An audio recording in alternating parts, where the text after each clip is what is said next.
I'm Gabriel Morency for Sports Interaction. Well, if we've learned anything through 3.5 rounds of the madness so far, is expect the unexpected. Who would have thought that the Duke Blue Devils are going to get Shogun Hooed by the Arizona Wildcats? Now, there's a lot of debate as to where Jimmer Fredette will be drafted. Is he top 10 material? Is he top 20 material? What kind of NBA prospect is he going to be? There's absolutely no debate as to whether Derek Williams is going to get it done at the next level. And in fact, I think he cemented himself as the number one overall pick. I'll save you guys some time of logging onto the net and searching for 2011 NBA mock drafts. I can't wait to see Derek Williams slam the ball on Chris Bosh's face like he did on the Duke Blue Devils. Because come to think of it, everybody's slamming on Chris Bosh right now. But hey, that's another story. We'll get to the NBA in a couple of weeks. We're here to talk about college basketball and, of course, a little UFC.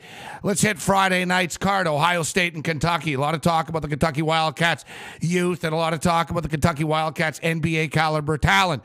Well, last time I checked, the Ohio State Buckeyes are the best team in all of college basketball. This is a border state rivalry we're talking about here. Calipari's not doing his team any favors by stating that Ohio State wants to be them and not beat them. No.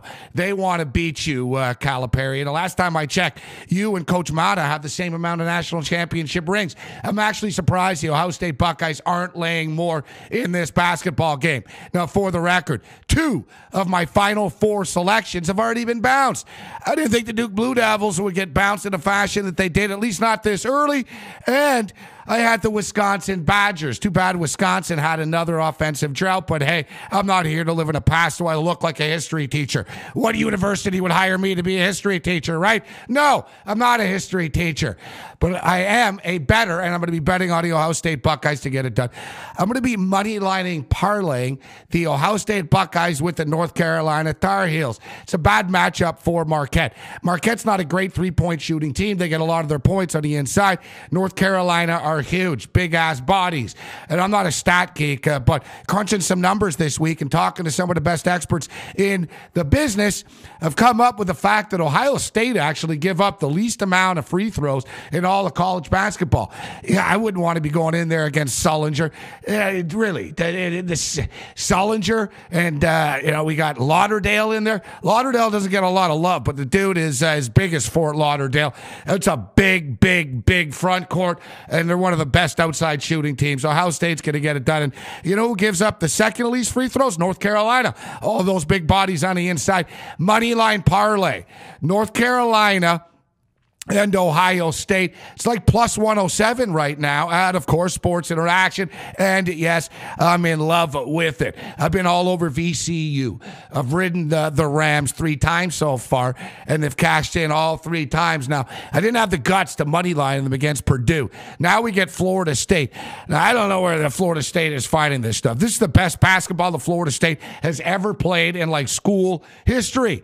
This is insane. You got some big dudes, man. You got, Army vets and muscle guys, and they're doing this without the aid of Singletary. But there's something special about VCU, and how can you bet against a coach with the last name Smart, right? It's kind of like Butler, which we'll get to in a second here. Butler, hey, it's just their time of the year.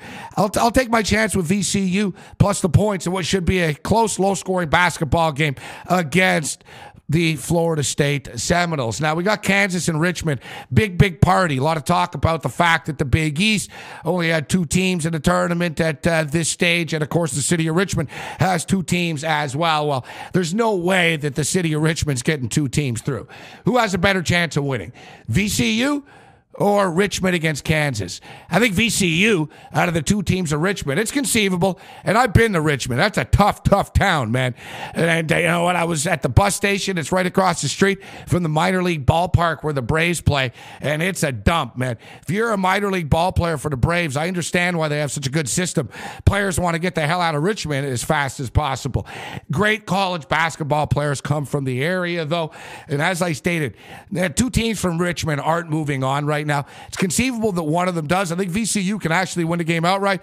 Well, I think the Richmond Spiders, I think they get stomped. The Kansas Jayhawks will be too much for them. I'm not ready to lay the points. I'm not in love with this game.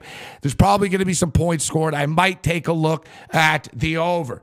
Now, the Florida Gators, ton of talent. We got a head coach that's won 2 national championships. Unlike the loudmouth Calipari, Donovan just goes about his business, one of the best recruiters in the game.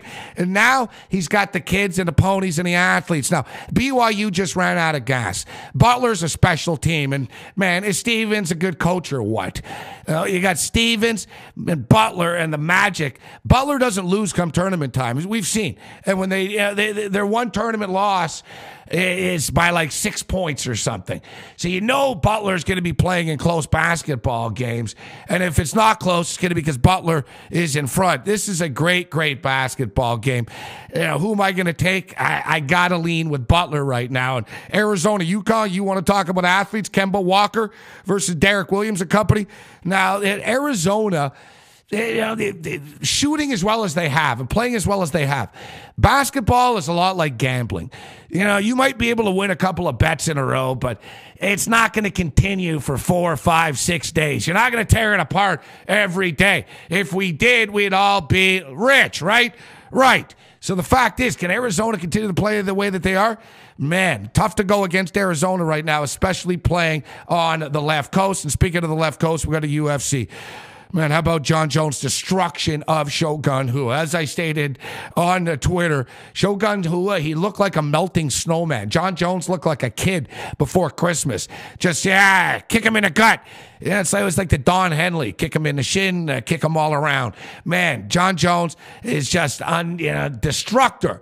Bones Jones, the guy breaks your bones. Now, everybody wonders, who can even compete with John Jones? Now, don't be surprised if the winner of Lyoto Machida and Randy Couture actually gets a shot in the future. Now, that's just, I'm throwing that out there right now. But you know who can compete with John Jones? A lot of people talk about Mr. Wonderful. If you don't know about this guy, he's a former national champion at Penn State. Big Ten, man. They know how to wrestle in the Midwest. Former national champion. He's stepping up and in against Nogueira. Not that Nogueira, the other Nogueira. The Nogueira from Pride, the light heavyweight. Now, this guy's been around the block a couple of times, and he's seen it all. Phil Davis is going to have his hands full, but I think he's going to get it done. We also have a great fight with Johnson and with Dan Hardy. 2 sluggers. Now, to me, Johnson gasses all the time. The guy's a physical specimen, and he's got heavier hands than Bob Probert did. And that's heavy, all right? Johnson, and man, I love Probert. Johnson, a tough dude. His weakness is he's got no ground game. But Dan Hardy, although Dan Hardy's got some Muay Thai skills, Dan Hardy doesn't really have a ground game. He's going to go in there and try to slug. I'll take my chances with Johnson to get it done. And Amir Sadal is kind of flying under the radar as an Ultimate Fighter winner. At some point in time, he's got to step up and start climbing a ladder instead of doing Burger King commercials. But I think that Amir Sadal has enough to get it done. So I'll be riding the favorites, just like last week when we saw all the favorites won on the main card. A lot of great stuff going on. And before we wrap it up, we've got more college basketball. We've got Creighton and Oregon throwing it down in one of those CBI, CITs, whatever it is. It's the College Basketball Insider Tournament. Pretty interesting stuff. They actually play a best of 2 or 3 series. The Ducks have caught fire as of late. There's actually a singular brother still playing basketball, and his name's not Kyle. The Ducks in their special Nikes flying around the court, getting it done. They go to Creighton. Interesting story. Dana Altman was the coach of Creighton for like 13 years or something. He left. He went to the Ducks. Now they meet, the championship at stake. I think Creighton gets it done on their home court in game 1. I think it goes over the number on Monday. Then I think Oregon gets it done in game 2, and we'll talk about what happens in game 3, which is next Friday and next week's video. I'm Gabriel Morency for Sports Interaction. Don't let the madness get you too mad. May the winners be yours.